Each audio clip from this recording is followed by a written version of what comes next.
உலகெங்கும் தமிழரின் பிம்பம் உங்கள் TV.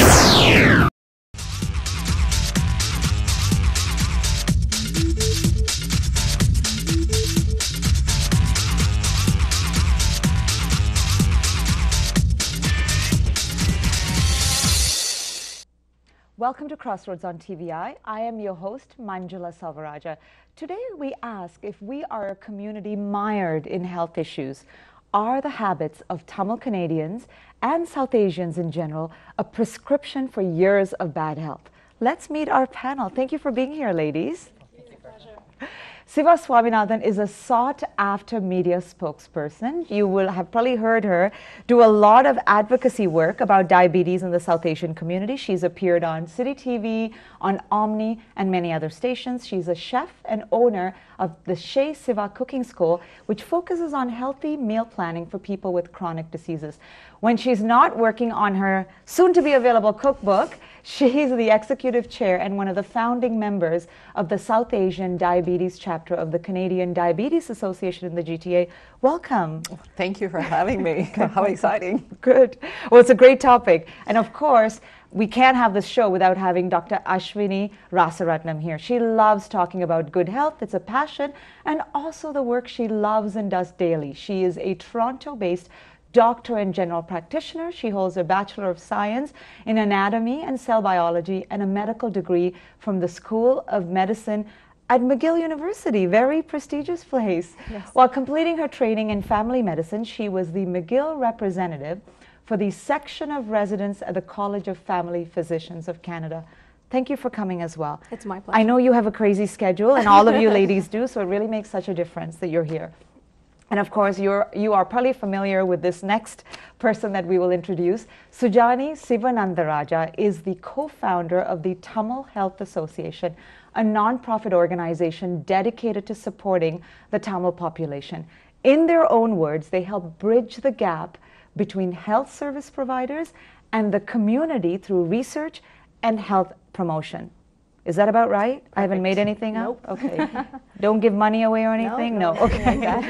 An avid volunteer, you've probably seen her face in a lot of places. She's currently with the Public Health Agency of Canada and holds a master's degree in public health from the University of Saskatchewan. What is your exact job? I cannot pronounce that word. I'm an epidemiologist. Okay, great. Yes. Thank you. And you've taught me, and we've decided that it's not going to work. So yeah, thank you. No problem. So you know what? Let me start you off with this.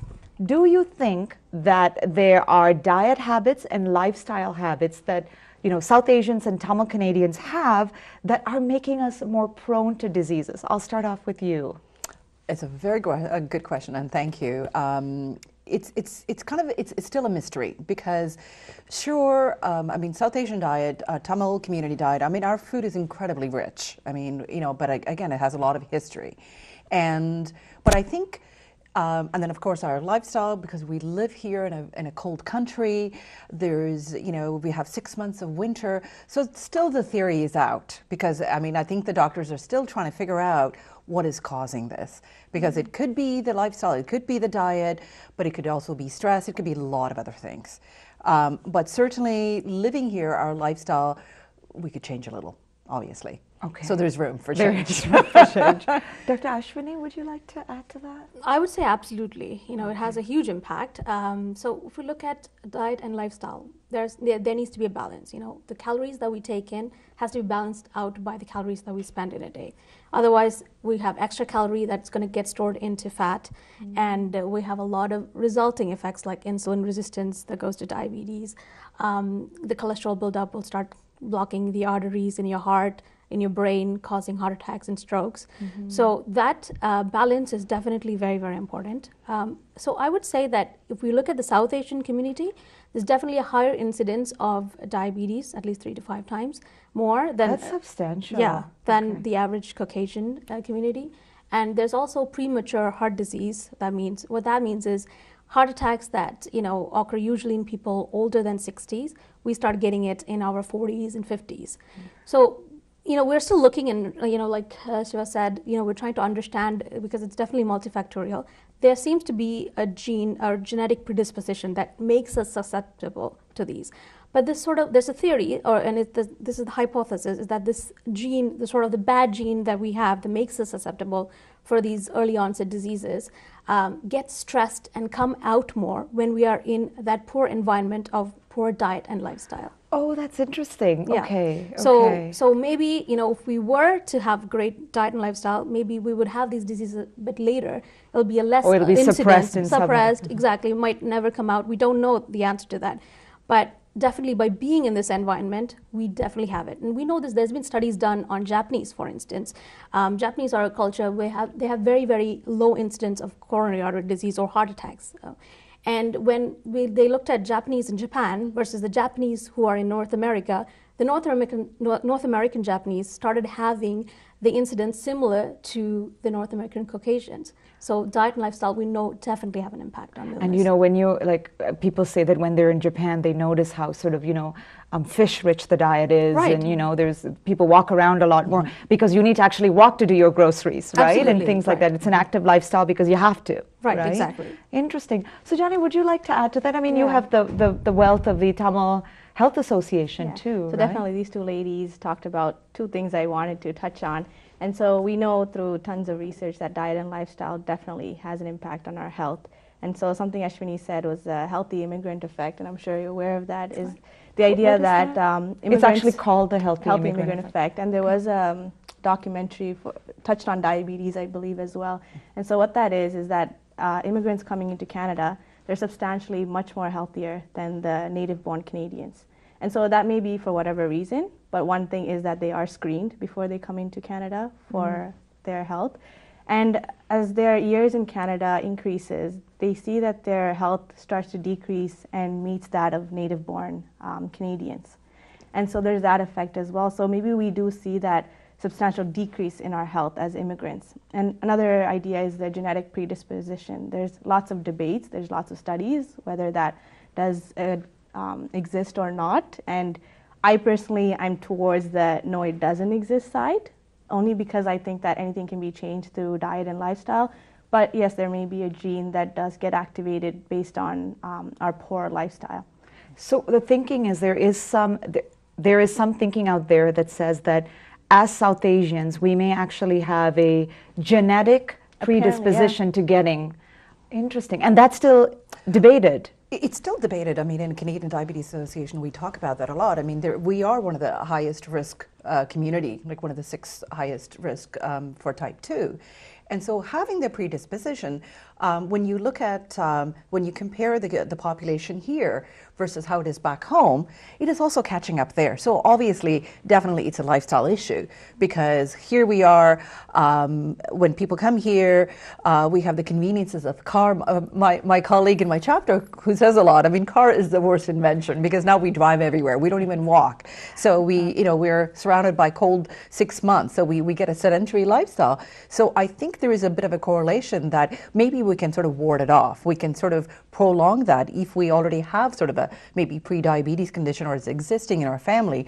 Perhaps through our sort of diet and lifestyle change, we can just prolong that a little bit.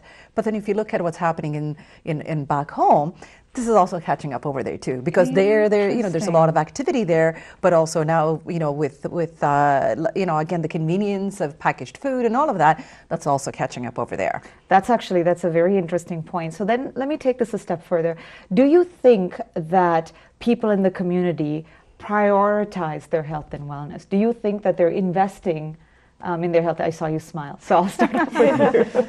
I don't like to base it on personal experiences, but at the moment that's all I have because we're still trying to do. We'll listen to anecdotal evidence here. Go on. Okay. We did this needs assessment study back in the summer of 2013, try to see what our community, what their needs are and where we can address the programs and services we want to implement. And so there we did ask about physical activity. And to my surprise, people said they were physically active for X number of hours per day. And that shocked me because my family and friends, I see that that's not the truth. And also, so we also had a sub-question that asked, okay, what kind of physical activity do you do? And so it was funny to see that some people said work is like physical activity. So there's that like. So there's not a true perception. understanding Yeah. of what physical Exactly. activity is. And Okay. so like the recommended amount is about like 30 minutes of vigorous activity for about pretty much every day of the week for I think like youth or children. And then these numbers change depending on whether you're male, female, and your age. And so that perception of what is physical activity and how much physical activity you need to have is not truly understood. So I think that it hasn't been prioritized to the amount that it should be, is my opinion. Okay, that's an interesting point. Dr. Yeah, I can Vijay? add to that. I totally agree with that misconception of what's physical activity. Like, yes, I walked my dog today. I had my workout. Like, that's totally off, you know. To really So you think that's not enough? that's not enough. I mean, Okay. if you are someone who has a dog and you walk your dog every day, you're better than the person who sleeps on the couch all day. But that's all there is to it, you know. I can't really say that amount of, I can't call that exercise, first of all. And I don't think that amount of physical activity can benefit you. Like you can't walk a dog and expect your diabetes incidence to go down, essentially. So what we know is that what is considered good physical activity that can have a positive effect on your health would be to have a sustained period of time where you can have your heart rate raised continuously throughout that period of time. So when you walk your dog, you are not, unless you're running after the dog, you don't have your heart rate up to that extent. So you really have to be sweating, you know, your heart rate's gotta be up, and you know, you've gotta be really exerting a little bit for at least 30 minutes. And the recommended time, like as doctors, what we say is at least try to get that in 3 to 4 times in a week. So at least every second day will already have an effect to that. Yeah, and I just wanted to add what Dr. Ashwini said is that the vigorous exercise isn't being addressed in our community because we kind of look at like laundry as a chore, or we look at grocery shopping as a chore, and they think, okay, well, I've done my walking. But yet we need to sort of look at our lifestyle because I call it like a bank account. We're consuming a lot of food that's not even needed because we are not keeping up with the calories that we're consuming, but to take it out. So to almost, you know, it's like having, you know, that laddu, we're going to have to do a few laps just to even burn off that kind of a calorie. Don't say that. You know, so I we know need what to you think mean. about that. Yeah. It's the in and out that we don't think about. Yeah. But then it comes back to, you know, the question that I put to you is, do you think the things we eat as people in our community are part of the problem? Yes, I mean, you know, the choice is always there. And I mean, then again, South Asian food, Tamil food, I mean, our food is so rich, but also we have so much history. I mean, we have all the right food, but unfortunately we don't have portion control. And that's where we fail. Because we have a lot of fiber in our food, we have a lot of legumes, and you know, we're eating whole grain, but the problem is the convenience you know, gets the better of us. So we're kind of making poor choices. And then unfortunately we don't know portion. And that's just not only our community, it's happening in every community. Because, you know, the muffins that I used to eat when I was a kid no longer exist. So, you know, for a snack, people are not thinking, oh, I'm going to take a bag of carrots from home or an apple. People are buying muffins and things like that. That's, you know, laden with so much fat and trans fat. So that's our problem. So we are not sort of thinking about all those things. So if we kind of closely examine the things, I think a lot of that things could be even avoided. So do you think it's a matter of the information not being out there? Do you think it's the conversation isn't happening? Like for as an example, I was shocked to find out that having a muffin and a donut is actually pretty much the same thing. Like a muffin is not a healthier choice than a. So what is it? What do you think is missing here? I don't know if your study revealed anything. No, but I sort of have a personal theory, which I think maybe Siva can correct me if I'm wrong. I think there's a historical aspect to it. Like there's a reason we have a carb-heavy diet, I feel. Could possibly be that we were farmers back home and that, you know, trying to feed a family of 6, it's easier for you to feed a plate of rice versus like a very nice portion-controlled meal. I don't know if any of your like studies or ventures have revealed that about like our historical carb diet. And of course, you know, from rural to urban setting, and I think it's still pretty much consistent because when was the last time that we kind of think of having a glorious lunch with, you know, a salad, and it's still kind of not looked upon as fullness, because we kind of going like, or that doesn't matter whether it's back home or here. It's like, you're having salad? Like, what kind of a lunch is that? We kind of make fun of it, but yet in the same time, we're not kind of thinking about what does that translate to, or having a big plate of rice. I think the puzzles are there, but I think we just need to put them together. It's like, yes, a plate of salad with some chickpeas is a great idea, because then you have fullness, but then also having the salad. But yet we're kind of thinking that, well, I'm looking for a quick fill, so I'm going to go for the plate of rice. You have a point about because I can't imagine someone like my dad. I think he's eaten rice every day, let's even say for the last 20 years. That change for him would be substantial, because that's what we've always done. And even for me to make that change after I left home was so difficult, because that's what I felt like I was programmed to do. I'd like to just add to that, because I think the problem is that our thinking towards eating is that we are like, it's sort of like drinking to quench thirst and eating to fill your stomach. It's to treat your appetite, rather than to replenish your body, make sure it's nourished. We don't quite have that concept. So that's why our food is quite rich in carbs, because carbs definitely fill you up. Now, they have a lot of excess starch, so they end up going into fat. So our food is very, very, I think if back home in Sri Lanka or South Asian, original diets used to have a lot of vegetables, quite amount of proteins. And for, like Siva said, for convenience sake, we don't have that time or energy to make that, 5-6 different curries with all the different vegetables. Yeah. So we don't have that. So we have to watch out for the amount of carbs and amount of, so we're substituting, is what you're saying. That's right, because we just want to fill our stomach quickly and get that meal done with, rather than thinking that, we need all these nutrients to, keep a healthy body for long term. And I would recommend everyone to go and look up Canada's Food Guide. And that's a quick little pamphlet that talks about how many servings of what food groups you should have. And everyone would be surprised to how off they are from that. Really? Absolutely. And when you look at the Canada Food Guide, it's like 8 servings of vegetable. Yeah. When people think 8 serving, they don't even know what a serving looks like. Is it a measuring cup? I call it homemaker's mug, because some mugs are a little big, some are big. So what is one serving? A serving is like about this much. like a whatever your hand can hold. So like 8 servings of this is a lot, actually. It's a lot, but we can get it in so many different ways, though. And so I think that's what we can do is, like, from breakfast to dinner before we go to bed. There is so much we can do, but we're not doing it. To add on servings, it's actually funny, when we're doing the needs assessment study, there was a portion on how many servings of each of the food groups do you get. And so since we didn't have measuring cups to show the community what a serving was, we're like, okay, how many servings of a fist size rice do you get? It's funny, in a week was the question, and we got some people, actually most of the people ranged from like 2 to 3. I was like, you're telling me you eat this much rice in a week?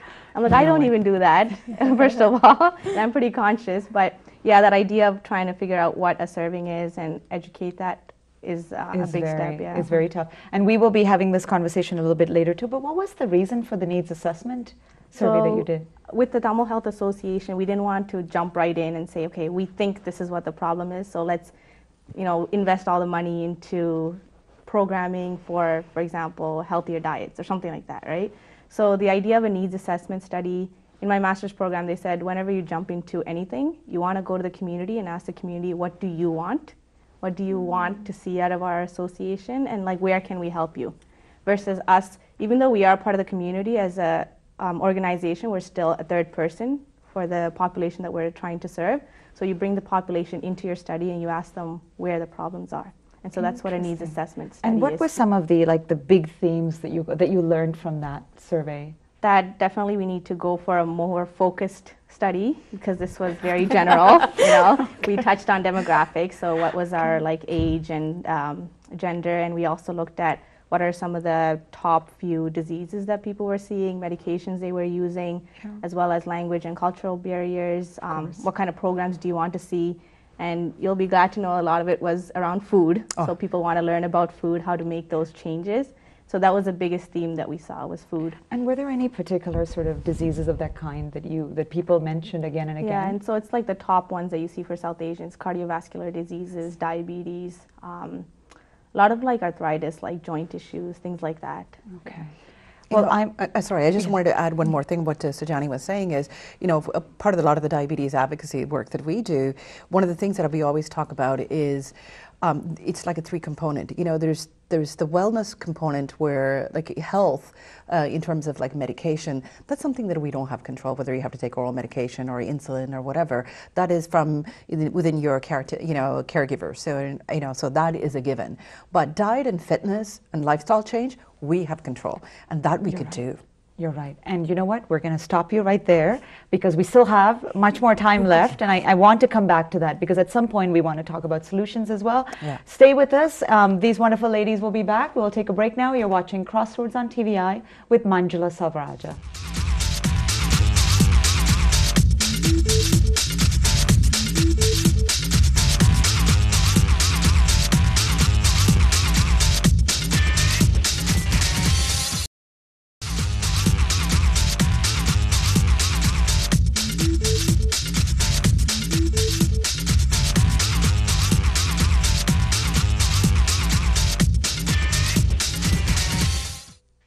Welcome back to Crossroads on TVI. We are talking about health in the community with a really smart panel that it took us a while to assemble. You're finally here. It's real. Happy to have this happen.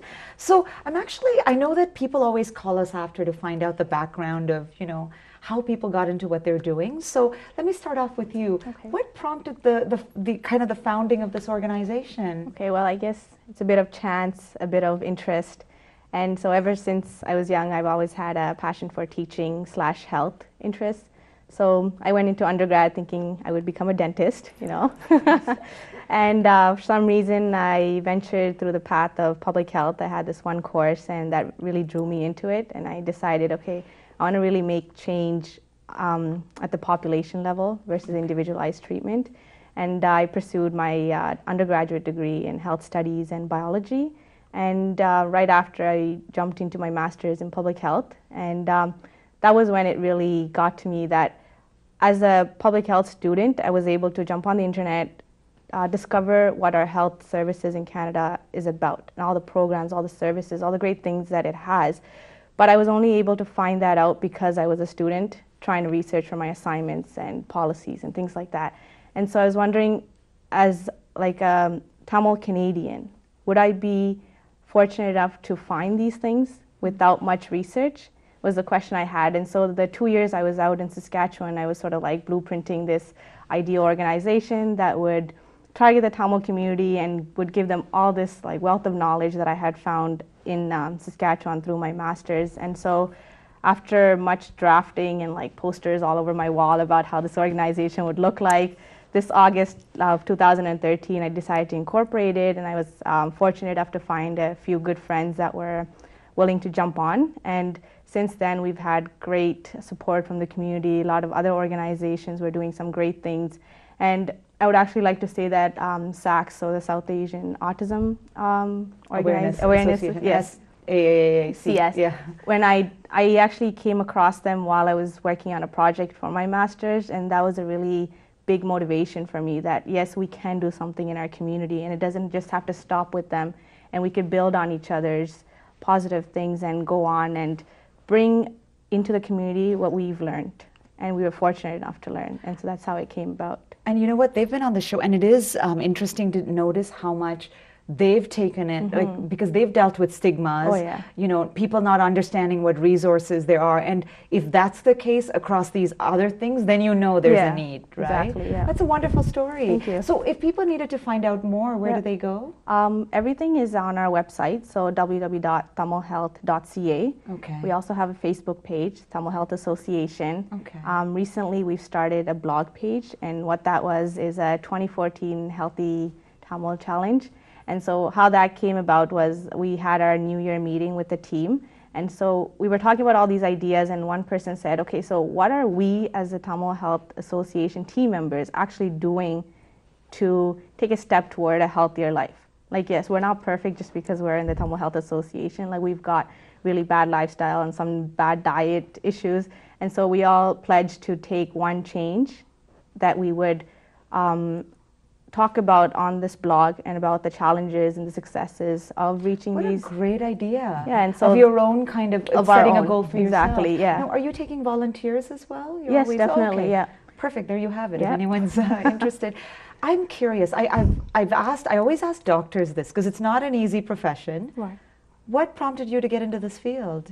I guess, when you're younger, you understand very little of what medicine is. So, we all think we're going to be heroes and save the world, and we go into this field. But as you start going to medical school and you get a better understanding of what it is. So, I could go on all day about this because I'm very, very passionate about medicine. But I've been told. Yes, but essentially, what I respect the most out of this profession is the responsibility that's associated with it. Medicine is a science, but for the most part, it is also an art because, yes, this field is based out of a lot of science, a lot of research. We try to go into the basics and understand how things work and break it down and try to find the problem, try to find solutions. So there is a lot of science to it, but there's still a lot that we don't know about the human body, about the illnesses. So the art comes into that decision making because we have to make decisions based on what we know, but also despite the fact that we don't know about things. So that's quite, it can be a very, very difficult thing because you can make some decisions and when they are right, great, you feel good, you pat on your shoulder. Sometimes you don't make the best decision and, maybe it wasn't, obviously it's never intentional, but we just don't know enough information. So you make a bad decision and that can really bear on you and take a toll on you. And you have to be able to take that. You have to be tough enough to take that and still go on to see other patients and, go on to the field and not stop what you're doing. So it's a very, very complex situation. I think that despite the complexity, it gives, what I do in and out in a day is very meaningful to other people. It affects people's, lives. So I think that that meaning that's associated with it, it gives me, in French we say raison d'être, or the reason for my existence. McGill. Yes, Oh, it's a purpose. Yeah. Yeah. It definitely adds. You feel like you're not wasting oxygen consumption out of this world. Well, I'm going to come back to you because that whole thing that you said about the science, what you already know, and the art of kind of what you don't know. Right. And you have to deal with people coming in thinking you know everything. So we're going to Right. come back and I have a question for you on that. Sure. But you have a wonderful story as well. You do so much. I've had your name recommended to me a couple of times because you're such a prolific speaker on the issue of diabetes. How did you get into this kind of advocacy work? Well, mine is a journey itself because who would have known, like 9 years ago, I was going to be diagnosed with type 1 diabetes. There you are in your 40s, thinking that, okay, life is just a bowl of cherry. And then all of a sudden, diagnosed with type 1 diabetes. Even something like that is an autoimmune disease. There's not many South Asian people with type 1 diabetes. Type 2, again, we're talking about it right now, but it's a hard pill to swallow. And, I remember going with my husband to the doctor, and 1 minute he's looking at my numbers, the next minute he says, you have type 1 diabetes and you have to start insulin injections starting tomorrow, 5 injections. And, This came as a shock. You had completely a shock. This is me, 35 pounds I lost. I wasn't even properly diagnosed. That's a story on its own. And so not even being properly diagnosed, 5 months, I kind of fell through the crack because they didn't get to me faster. And so I went through a lot of pain. Pain as in I couldn't even walk. I was literally crawling to the second floor because there's no energy in your body that's being completely drained. And so finally being diagnosed was almost anticlimactic because as soon as I got insulin in my body became normal. It's like throwing a drop of water on a hot stone. Okay. As soon as the insulin got to my body, my blood sugars just came to normal. In fact, I even had a low sugar the next day. Raking the leaves in the fall, boom. And so there's definitely an awareness and advocacy needed. And so what happened to me, I certainly didn't want that happening to people like me, whether it's type 1 or type 2. Type 2 diabetes, there's so much that we can do to prevent it, ward it off like we had talked about earlier, and that's what I wanted to do. It was just clear to me. And then, of course, 6 months I was depressed as anything because there you are, a chef, you have to taste your food, and I love cooking, I love eating. And then there is like, I'm going like, oh my God, I can't eat. But then there's that myth about diabetes. People kind of think that it's a death sentence or they can't do. But diabetes is one of those, it's a numbers disease, which means we can do so much better. Because if we could just control certain... Exactly. Diet and lifestyle, we can live a healthy, long life. And that's a gift. And so... Well, I'm going to come back to you too, because I want to talk about stigmas, because I think that there is a reason. We've talked about autism when it comes to where people don't seek help because they don't want to deal with the news. And you seem to have, kudos to you, actually kind of wrangled it, and now you're talking to other people about wrangling it. So we'll get back to that. So let me ask you about expectations, because I'm sure, I know I'm guilty of it sometimes too, walking into my doctor and thinking, they know it all, and it's very a definitive science, right? So people come to you with all sorts of expectations, demanding solutions. What kind of changes, what do you see, and what kind of changes would you like to see from the public that's coming to see you and other doctors? Right. One of the first things that I would really, we were talking about priorities in health and how in the South Asian community it's not really a priority. From what I've seen so far, it seems to be that we just wait it out. If there's a problem, it's almost like there's a fear, that you don't want to find out what it is. You don't want to deal with it. Maybe if you just close your eyes and cross your fingers, it will go away. So there's that postponing effect of not dealing with it right away. So in the hopes of that it'll just disappear and you don't have to deal with it. I understand some of it because I think obviously, there's fear of that what effects that it might have, and you don't really want to find out. Maybe it'll affect your work, maybe you won't be able to work, maybe you will be disabled, whatever those fears are. But they don't want to really address the fear, so they postpone it. But I just want to say that when you wait it out too much and then you come later, then we're catching the disease much later, right? And then we're into complications of the illness. Diabetes is a great example. There's so many different types of complications. People don't realize that diabetes, they think it's just a sugar issue, but when your sugars are high and you just walk around with high sugars, it affects your nerves, it affects your heart, it affects your brain. It affects your eyes. You can go blind from diabetes. People don't realize that, So it's the best thing is to just come right away to the doctor. If there's an issue, you feel a difference, come to the doctor, get it addressed. Talk about your fears, because sometimes our community is not very outspoken with the doctor. So tell them sometimes I ask the patient directly. Did you think you were going to die from that? And then they just get this expression change and yes, and then I'm like, and they no, just haven't told you that they don't tell. But so it's better to just say doctor, this is what I'm afraid of. This is what I was worried about, and then the doctor can address you, and then you can be at peace. Fears are always better when they're addressed right off the bat, up front. Then you can deal with them, and then you can get over the hurdles and get better. The second thing that I also want to say in terms of expectations is that, so there's that attitude of sort of just leaving it to too late and then coming to see the doctor and expecting a miracle solution. So when they come, they tend to feel like the doctor has to do something. They have the answer. And they expect a magic pill to solve the issue, or a wand that they'll just do and they'll be perfectly normal again. And one of the very, very common examples that I use is coming for colds, let's say.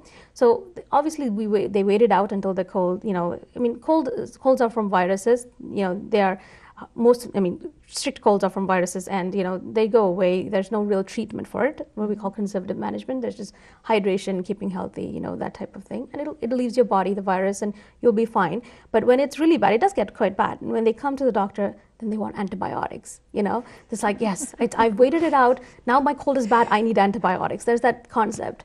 But they don't understand that antibiotics are not meant for viruses. It's for bacteria. So it's not, it's not indicated. It's not going to help you. It just buys you time and you feel better after the antibiotics. But in fact, if you didn't take the antibiotics 3-4 days after, you would have still felt better. But you don't know that, right?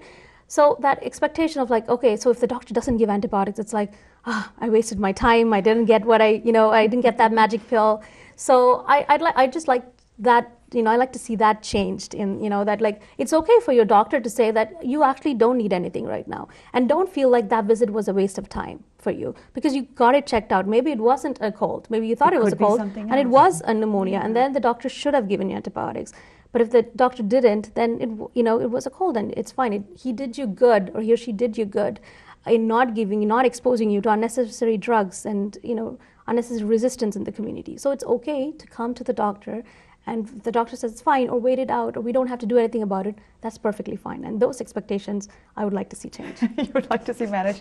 Okay, well, they're going to change right after. It's all solved. It's done. You'll never have to worry about this issue again. So, let's take this on to talking about stigmas, right? I'm going to ask you start off with you, right? Sure. What are some of your thoughts, or even the organization's thoughts, on the stigmas around, signs of ill health in the community?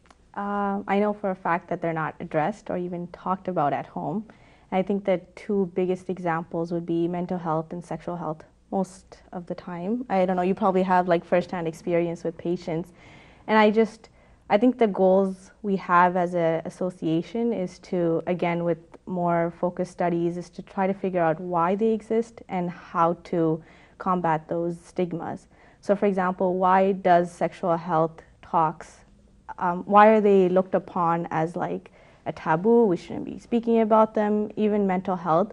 And then, so maybe just go directly to the older generation, have like a focus group and find out like why is it that you're not feeling the need to speak to your children about sexual health, for example, right?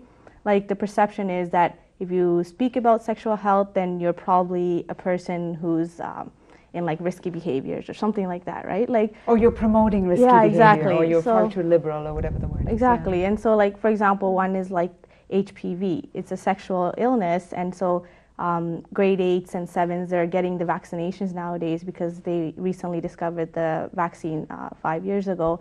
And so that, for example, that can be transmitted to anyone who has just one partner. So it's not something about like risky behavior.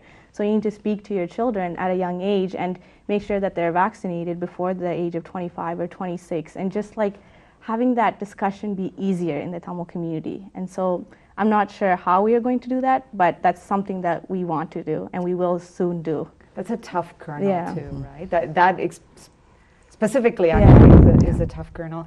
I mean, you've talked about stigmas before too. I mean, I'll start off by asking you, what happened? How were your discussions? Like, how did they take place with your family when you discovered that you had type 1 diabetes? I mean, I remember, I'm not so sure whether it was done by phone or personal, but I think I went and saw them personally, and telling them I had type 1 diabetes.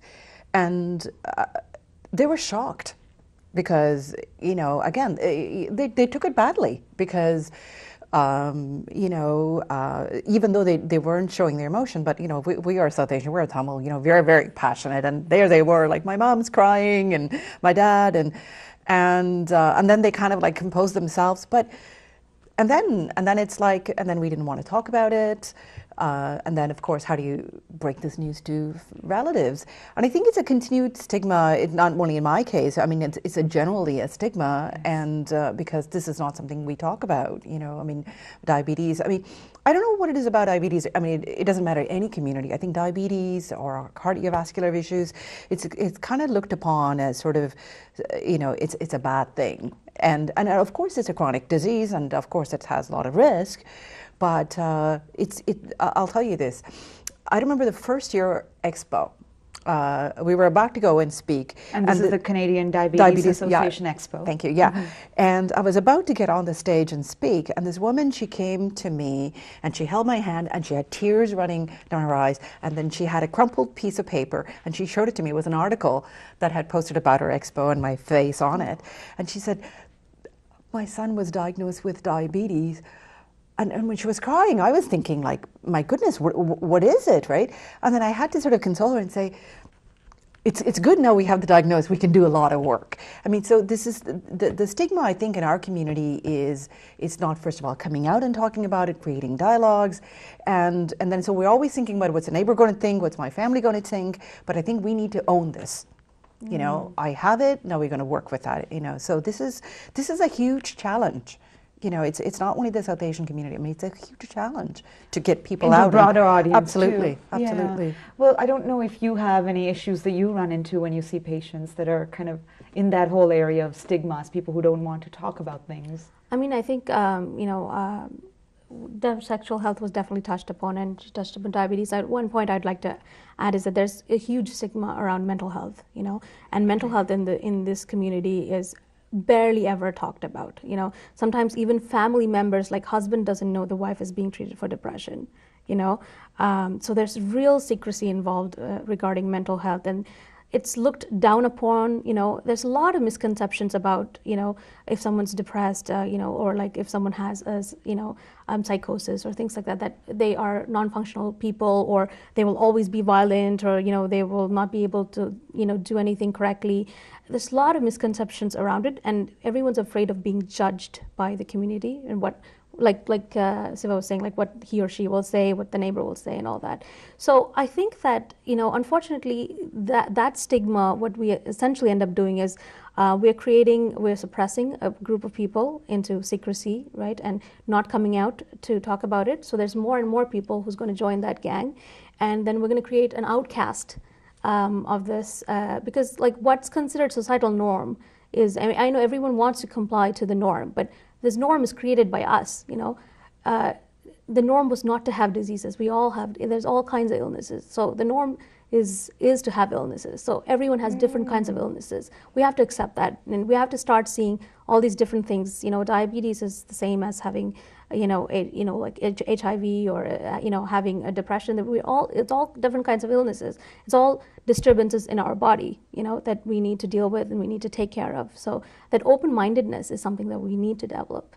So where do you practice again? Oh, so I've just recently just moved from Montreal, so okay. I'm still just finding the clinic to work in. So establishing it. Yeah, okay, so yeah. I'll come back to you with another question on communities even within Toronto. Sure. We're going to take a break. Isn't this moving fast? Too fast. Okay. Too fast. We're going to take a break. We'll come back. Stay with us. These wonderful people will be back. You're watching Crossroads on TVI with Manjula Salvaraja.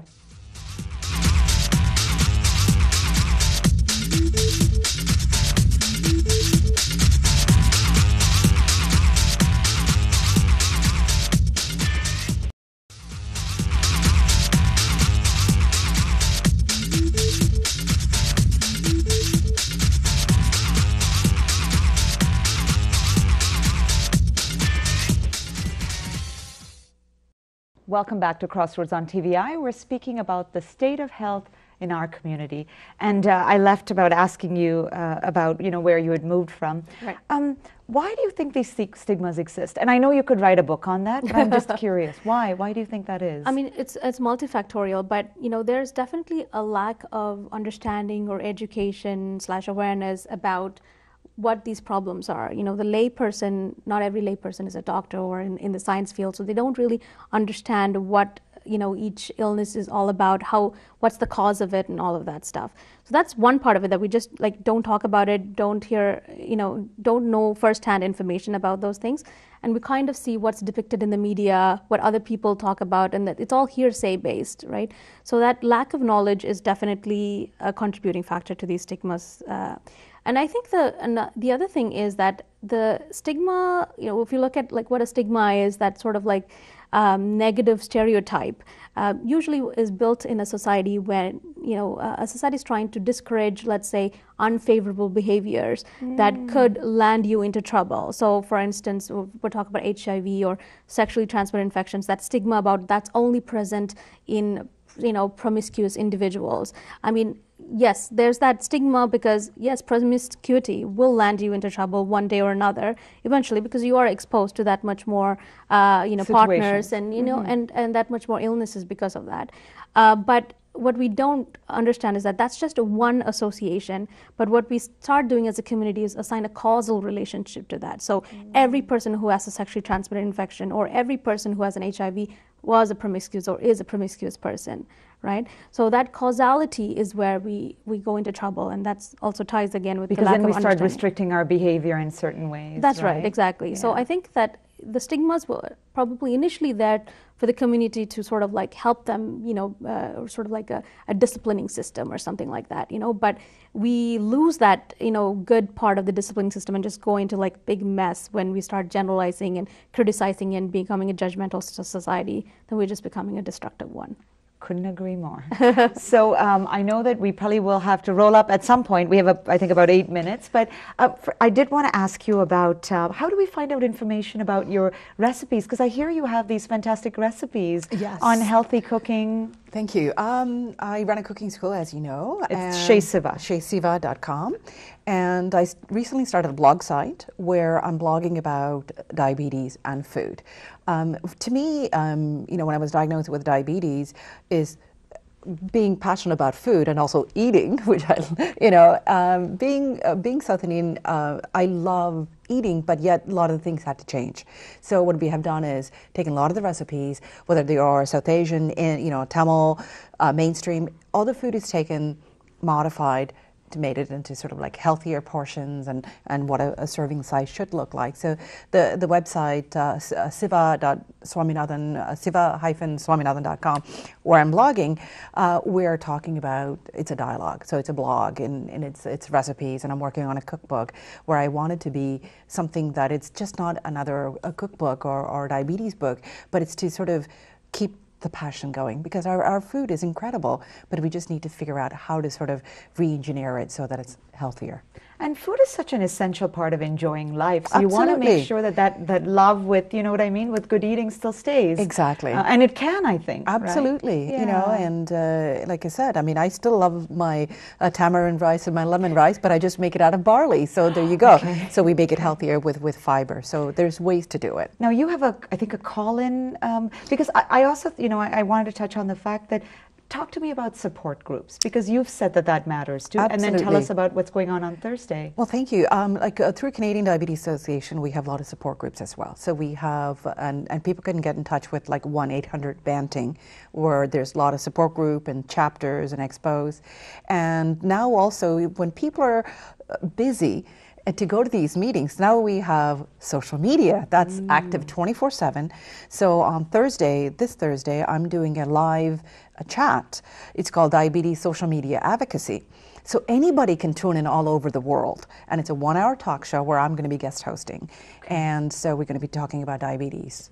Fantastic, so they can put questions to you. And I think that if people are at any point worried about actually physically going to a group, test yourself out in social media. I belong to some of these health groups. I belong to one for young mothers. Mm-hmm. Amazing. Yes. And you are so frank. Well, people will come on and say, this is what my child has, which they will never say to you when you go to a function with them. Exactly. Right? So yes, I completely believe in these things as well.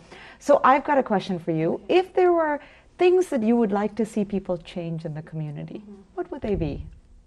It would probably be something that you touched on. It's to focus on health, not like the person who has that illness.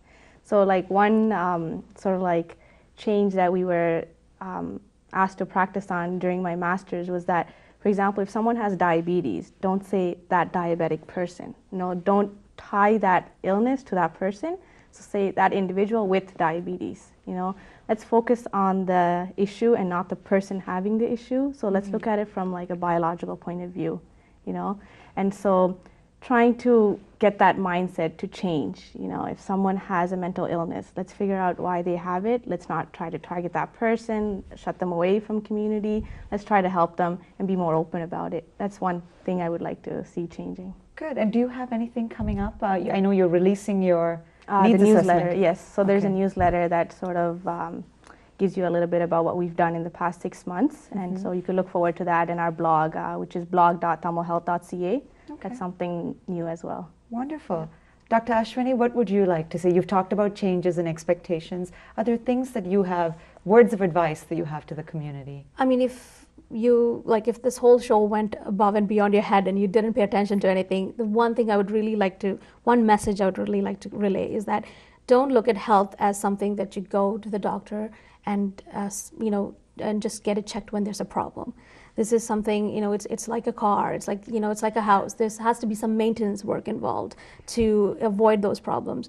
So I think as a community, we participate very little in what we call preventative care, You just nailed it. That is so right. And that's the huge part of, because we are used to going to the doctor when we have a cold, when we have a cut on our arm, or when we're going to die, but we have to go when we're healthy and we're fine and get checked out for other problems. There's a lot of screenings that doctors do, like, for lots of different types of cancers, like breast, prostate, colon cancer. There's all kinds of screenings. There's, there's testing for diabetes, cholesterol, blood pressures, that put you at high risk for heart attacks and strokes. So you have to get those things checked. Pap tests, for cervical cancer screening. I mean, there's like so many things that, as preventative care that we need to do.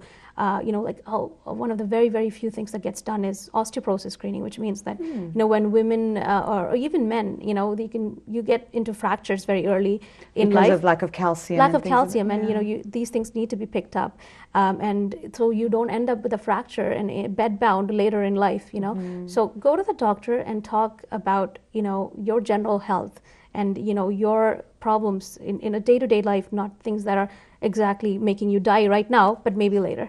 But you're right. I mean, the analogy of the car, that you need to keep maintaining it. Right. You need to put on your winter tires. You can't just wait till it runs out and go, now what do I do, 10 years later. Right, so exactly. Thank you so much. It's been such a pleasure having you on. Very beneficial, and hopefully we'll see you again. Hopefully, that is my yes. pitch to say you have to come back on. So Absolutely. There you have it. I hope we shared some great advice with you, and here are our final thoughts for the day. The Tamil Literary Garden, a charitable organization that is focused on promoting Tamil literary activities, has just released this phenomenal piece of work. I just had a chance to look at it yesterday. It is called In Our Translated World, a collection that has Tamil contemporary poetry, meaning contemporary poetry, meaning poetry from now, from across the world. So they have stuff from Canada, Malaysia, India, Sri Lanka, you name it. For those who follow mainstream literary awards, the Tamil Literary Garden is aiming to be the Booker Prize of the Tamil diaspora. We here may not know a lot about poetry, we'll say that right off the bat, but think this is a beautiful and necessary effort. It is available on Amazon.ca, Kindle, and all other places where you buy books. At some point, we will get one of the poets from these books. There are 80 poets in there. I think they had to choose from something like either 500 poems or 500 poets. But regardless, great collection. We will have them on for a reading. But until then, thank you all for joining us. You've been watching Crossroads on TVI with Manjula Savaraja.